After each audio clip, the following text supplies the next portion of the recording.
ایک بزرگ سے کسی نے پوچھا کہ ہماری زندگی میں جو مشکلات آ رہی ہوتی ہیں ہمیں کیسے پتہ چلے گا کہ وہ کوئی ٹیسٹ ہے یا ہمارے اپنے ہی ہاتھوں کی کمائی ہے۔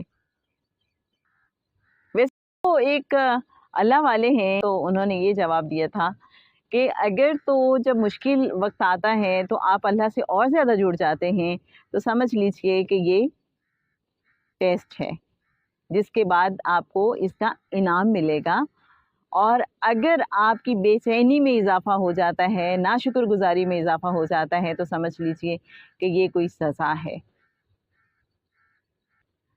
واصف علی واصف صاحب کی بات یاد آتی ہے، فرمایا کرتے ہیں کہ وہ غم جو اللہ سے قریب کر دے اس خوشی سے بہتر ہے جو اللہ سے دور کر دے۔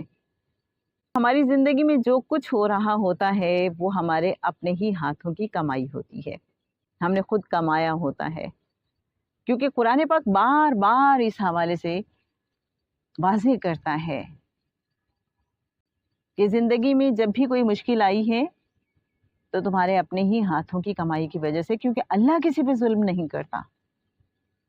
سورہ نمبر 40 کی آیت نمبر 17 ہے، آج بدلہ ملے گا ہر جی کو جیسا اس نے کمایا، بالکل ظلم نہیں آج۔ تو ہر انسان کو وہی بدلہ ملتا ہے جو وہ کماتا ہے۔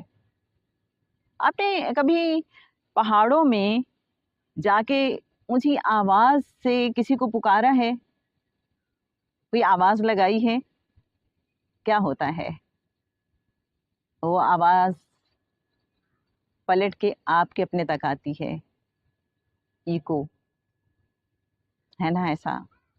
تو یہ جو ہمارا اپنا عمل ہوتا ہے یہ ہمارے سامنے آتا ہے بار بار۔ بہت سے لوگ کہتے بھی ہیں کہ بھائی اپنے کیے اپنے سامنے آتے ہیں۔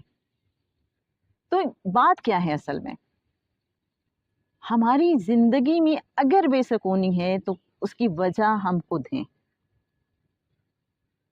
اور اگر کہیں سکون ہے، خوشی ہے، راحت ہے تو یقیناً یہ اللہ کا کرم ہے، اس کا فضل ہے، اس کی عطا کردہ توفیق سے ہم کچھ اچھا کر پاتے ہیں، اس کی راہ پہ چل پاتے ہیں، اور اس کا نتیجہ یہ ہے کہ زندگی میں سکون ہی سکون ہے۔